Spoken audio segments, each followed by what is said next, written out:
It did so indeed, and much sooner than she had expected. Before she had drunk half the bottle, she found her head pressing against the ceiling and had to stoop to save her neck from being broken. She hastily put down the bottle, saying to herself, "That's quite enough. I hope I shan't grow any more. As it is, I can't get out at the door. I do wish I hadn't drunk quite so much." Alas, it was too late to wish that. She went on growing, and very soon had to kneel down on the floor. In another minute, there was not even room for this, and she tried the effect of lying down with one elbow against the door, and the other arm curled round her head. Still she went on growing, and, as a last resort, she put one arm out the window and one foot up the chimney, and said to herself, "Now I can do no more. Whatever happens, what will become of me?"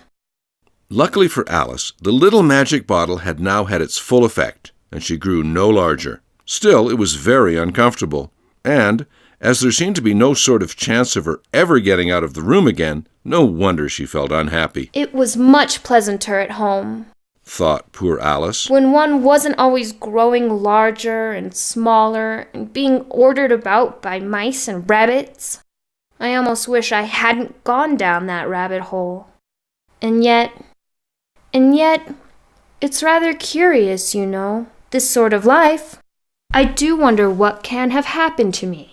When I used to read fairy tales, I fancied that kind of thing never happened, and now here I am in the middle of one.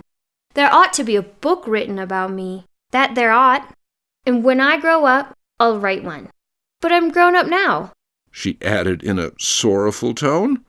"At least there's no room to grow up any more here.